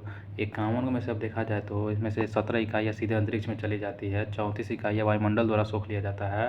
जब वापस मतलब कह रहा ना यहाँ पे कि 51 इकाई भी फिर से पुनः पार्थिव विकिरण के रूप में लौट जाती है। ऐसा नहीं है कि ये भी रह जाता है 51 को, नहीं, ये भी वापस चल जाता है, जिसमें से 17 को इकाइयाँ अंतरिक्ष में जाता है, 34 इकाइयाँ वायुमंडल फिर वापस जाते समय सोख लेता है, 34 इकाइयाँ वायुमंडल। इसमें से अब हम लोग देखिए 6 इकाइयाँ हो गया, 9 इकाइयाँ संवहन, 19 इकाइयाँ संघनन के गुप्त ऊष्मा के रूप में ये टोटल हमारा जो है सोख लिया जाता है वायुमंडल के जाते समय, इधर से 34 को इकाइयाँ, है ना। तो 9 6 हमारा 15 हो गया, 15 और 19 हमारा 34, है ना। तो वायुमंडल द्वारा 48 इकाइयों का अवशोषण हो जाता है, 48 को, कितना, 48 को। इनमें से 14 इकाइयाँ सूर्यताप की और 34 इकाइयाँ पार्थिव विकिरण की होती है। यहाँ तक तो हमें समझ में आ गया था। 65 को टोटल हो रहा था, 65 को क्या हो रहा था, संतुलन करने के लिए बराबर था, और यही हमारा ऊष्मा का संतुलन करने में वर्क करता है। चलिए आगे देखते हैं टेम्परेचर, जो तापमान है। तो वायुमंडल को एवं भूपृष्ठ के साथ सूर्यताप की अन्योन्य क्रिया द्वारा जनित ऊष्मा तापमान के रूप में जाना जाता है। वायुमंडल एवं भूपृष्ठ जो है धरती है, धरती के सतह साथ साथ सूर्य टेम्परेचर की जो क्रिया होती है उसके द्वारा जो ऊष्मा तापमान के रूप में मापा जाता है वही हमारा टेम्परेचर कहलाता है। जहाँ ऊष्मा किसी पदार्थ कणों के अणुओं की गति को दर्शाता है। ऊष्मा किसको दर्शाता है, तो पदार्थ के जो कण होते हैं इसके अणुओं की गति को दर्शाता है। वही तापमान किसी पदार्थ या स्थान के गर्म या ठंडा होने का डिग्री में माप है। वही तापमान क्या है, तो किसी पदार्थ या स्थान के गर्म या फिर ठंडा होने का डिग्री में माप होता है। किसमें माप होता है, डिग्री में ये माप किया जाता है। किसी भी स्थान पर वायु का तापमान निम्नलिखित कारकों द्वारा प्रभावित होता है। जो देखिए वायु का जो टेम्परेचर होता है ये, इसका जो कौन कौन से कारक को देखते हैं। तो सबसे पहले अंशांश, फिर एल्टीट्यूड मतलब अंतुंगना, क्या लिखा हुआ है, उत्तुंगता मतलब एल्टीट्यूड, हिंदी से अच्छा इंग्लिश है, एल्टीट्यूड है ना। समुद्र से दूरी भी काम और करता है। वायु संगति और महासागरीय धाराएं, ये सब हमारा जो है टेम्परेचर को बनाए रखता है। देखिएगा लैटीट्यूड क्या कार्य करता है, तो अंशांश जिसको बोलते हैं लैटीट्यूड। सूर्यताप की मात्रा में, सूर्य का जो टेम्परेचर है उसकी मात्रा में अंशांश के अनुसार भिन्नता पाई जाती है, अंशांश के अनुसार, अतः तदनुसार तापमान में भी भिन्नता पाई जाती है। सूर्यताप की मात्रा में अंशांश के अनुसार भिन्नता पाई जाती है। अंशांश के अनुसार क्या पाई जाती है, तो भिन्नता पाई जाती है। तदनुसार तापमान में भी भिन्नता पाई जाती है। उत्तुंगता मतलब एल्टीट्यूड। वायुमंडल जो है पार्थिव विकिरण द्वारा नीचे परतों में पहले गर्म होता है। यही कारण है कि समुद्र तल के पास के स्थानों पर तापमान अधिक तथा ऊंचे भाग में स्थित स्थानों का तापमान कम। अन्य शब्दों में तापमान सामान्यतः अंतुकता के बढ़ने के साथ साथ घटता है। उत्तुंगता के बढ़ने के साथ तापमान में घटने की जो दर है सामान्य ह्रास दर कहते हैं। सामान्य ह्रास दर जो है प्रति 1000 मीटर की ऊंचाई पर कितना, तो 6.5 डिग्री सेल्सियस है। 1000 मीटर मतलब 1 किलोमीटर पर ये 6.5 डिग्री सेल्सियस होता है प्रति ह्रास। कितना होता है, मतलब इतना मीटर अगर ऊपर नीचे देखिएगा तो कितना का डिग्री का अंतर पाया जाएगा, 6.5 डिग्री सेल्सियस का अंतर पाया जाएगा, ठीक ना। समुद्र से दूरी, देखिए स्थल की अपेक्षा समुद्र धीरे धीरे क्या होता है, गर्म होता है, आपको पता है, और धीरे धीरे ठंडा भी होता है। और इसीलिए स्थल जो है जल्दी गर्म हो जाता है, जल्दी ठंडा भी हो जाता है। इसीलिए समुद्र के ऊपर स्थल की अपेक्षा तापमान में भिन्नता कम होती है। समुद्र के ऊपर जो होता है, समुद्र के ऊपर जितना स्थल होता है, समुद्र के ऊपर वाला स्थल जो होता है उसकी अपेक्षा तापमान में क्या अलग अलग मतलब कि भिन्नता पाया जाता है, भिन्नता होता है। और क्या होता है, कम होता है। वहाँ पे क्या होता है, समुद्र के ऊपर स्थल की अपेक्षा तापमान में कम होती है टेम्परेचर। धीरे धीरे गर्म होगा समुद्र, है ना, जाहिर सी बात है, और धीरे धीरे ठंडा भी होगा। तो समुद्र के निकट स्थित क्षेत्रों पर समुद्र एवं स्थल समीर का सामान्य प्रभाव पड़ता है और तापमान सम रहता है, मतलब बराबर रहता है। तो समुद्र के निकट में जो है स्थित क्षेत्रों पर समुद्र और स्थलीय समीर का सामान्य प्रभाव पड़ता है, इसलिए वो बराबर रहता है वहाँ पर। लेकिन समुद्र से दूरी जो रहेगा वहाँ पे क्या रहेगा, भिन्नता पाया जाएगा। क्या पाया जाएगा, भिन्नता पाया जाएगा। आगे देखते हैं वायु संहति और महासागरीय धाराएं। कोष्ण वायु संहतिया से प्रभावित होने वाले स्थानों को तापमान अधिक एवं शीत वायु संहतियों में प्रभावित होने वाले तापमान कम। इसी प्रकार ठंडी महासागरीय धारा के प्रभाव के अंतर्गत आने वाले समुद्री तटों को अपेक्षा गर्म महासागरीय धारा के प्रभाव में आने वाले तटों का तापमान क्या होता है, अधिक होता है। जाहिर सी बात है। आगे देखते हैं तापमान का वितरण क्या होता है। सूर्य ताप या फिर आतपन, यह एक महत्वपूर्ण कारक होता है। सूर्यताप क्या है, एक महत्वपूर्ण कारक है जो तापमान के वितरण को प्रभावित करता है। तापमान के किसको, वितरण को प्रभावित करता है। सूर्यताप की मात्रा भूमध्य रेखा से ध्रुवों की ओर जाएगा तो घटते जाएगा, जाहिर सी बात है, आपको पता ही होगा। इसलिए तापमान इसी प्रकार घटता जाता है। जनवरी और जुलाई के तापमान के वितरण के अध्ययन करके हम पूरे विश्व के तापमान वितरण के बारे में जान सकते हैं। कौन कौन से? जनवरी और जुलाई के तापमान के अगर हम पढ़ेंगे उसके बारे में समझेंगे तो पूरा विश्व के टेम्परेचर के बारे में हम लोग समझ सकते हैं कैसे कार्य करता है। मानचित्रों पर तापमान वितरण सामान्यतः समताप रेखाओं की मदद से दर्शाया जाता है। समताप रेखा जो होता है इसी की मदद से हम लोग मानचित्र पे टेम्परेचर को समझ सकते हैं। यह वह रेखा है जो समान तापमान वाले स्थानों को जोड़ती है, ठीक ना। समताप मतलब समान टेम्परेचर वाली रेखा होता है। विषुवत रेखीय महासागरों पर तापमान 27 डिग्री सेल्सियस से अधिक होता है। अगर विषुवत रेखा हो गया, मान के चलिए 0 डिग्री विषुवत रेखा, ये विषुवत रेखीय जो महासागर होते हैं आसपास के जो महासागर हो गए हमारे, इस पर 27 डिग्री सेल्सियस क्या होता है? तापमान होता है, इससे अधिक होता है 27 डिग्री सेल्सियस या फिर इससे थोड़ा सा अधिक हम लोग को देखने को मिल जाएगा। तो फिर भी 27 डिग्री सेल्सियस बहुत कम हो गया ना, हम लोग का टेम्परेचर तो बहुत ज़्यादा रहता है, इससे ज़्यादा। सबसे अधिक तापांतर जो है यूरेशिया महाद्वीप के उत्तरी पूर्वी क्षेत्र में पाया जाता है। सबसे अधिक ताप में अंतर, तापांतर मतलब ताप में अंतर कहाँ पे देखने को मिलता है? ताप में अंतर देखने को मिलेगा आपको यूरेशिया जो महाद्वीप है, यूरेशिया यूरोप और एशिया महाद्वीप के बीच में जो यूरेशिया महाद्वीप कहलाता है। यूरेशिया महाद्वीप यूरोप और एशिया महाद्वीप के उत्तरी पूर्वी क्षेत्र में, उत्तर मतलब ऊपर, पूर्व मतलब दाएं, उत्तरी पूर्वी क्षेत्र में ये देखने को मिलता है सबसे ज़्यादा टेम्परेचर में अंतर, लगभग 60 डिग्री सेल्सियस, जो लगभग कितना है? 60 डिग्री सेल्सियस है। अंतर कितना है? 60 डिग्री सेल्सियस का अंतर देखने को मिलता है। बताइए कितना ज़्यादा हो गया। इसका मुख्य कारण है महाद्वीपीयता, कॉन्टिनेंटलिटी। महाद्वीपीयता के कारण सबसे कम जो है वहाँ पे 3 डिग्री सेल्सियस का तापमान होता है।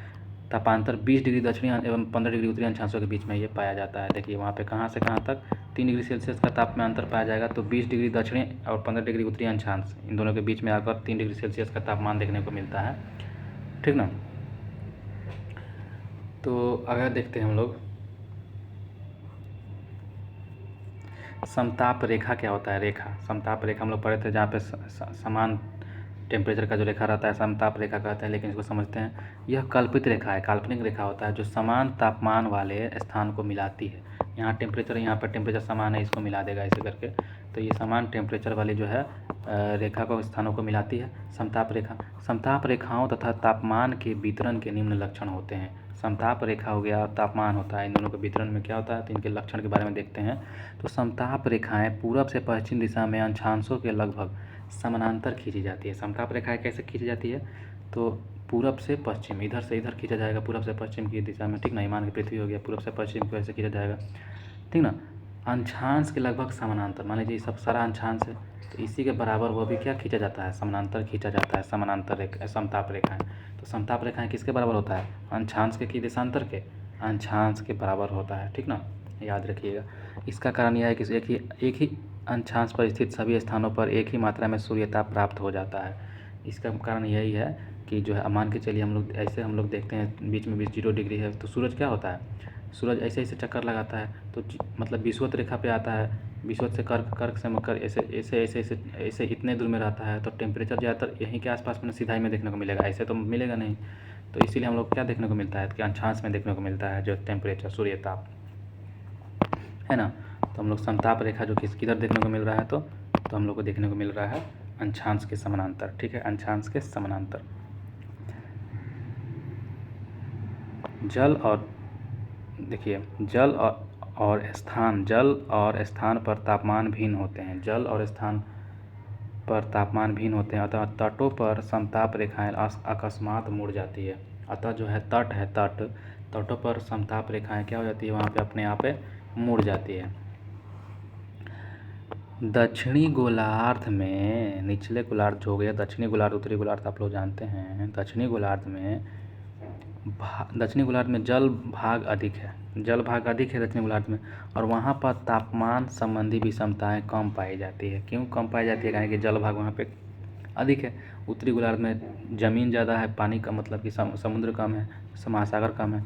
इसके विपरीत उत्तरी गोलार्ध में जल भाग कम है और वहाँ पर तापमान संबंधी विषमताएँ अधिक देखने को मिलेगा। क्या है कि वहाँ पे स्थल है, जल है, ज़्यादातर जल जहाँ पे रहेगा तो बराबर टेम्परेचर ही देखने को मिलेगा दक्षिणी। उत्तरी में ज़्यादातर ज़मीन है, समुद्र कम है, इसीलिए वहाँ पे टेम्परेचर ज़्यादा देखने को मिलता है। कम कहाँ पे देखने को मिलेगा? जहाँ पे पानी ज़्यादा है, मतलब कि दक्षिणी गोलार्ध में। इस कारण दक्षिणी गोलार्ध में समताप रेखाओं में मोड़ कम हो जाते हैं और उनकी पूर्व पश्चिम दिशा अधिक स्पष्ट हो जाती है। मोड़ कम रहता है दक्षिणी गोलार्ध में, वहीं उत्तरी गोलार्ध में मोड़ ज़्यादा रहेगा, क्योंकि टेम्परेचर वहाँ पे ज़्यादा देखने को ऊपर नीचे देखने को मिलेगा। समताप रेखाओं के बीच की दूरी से ताप प्रवणता जिसको तापमान के बदलने की दर का अनुमान लगाया जा सकता है, किससे? समताप रेखाओं से ही।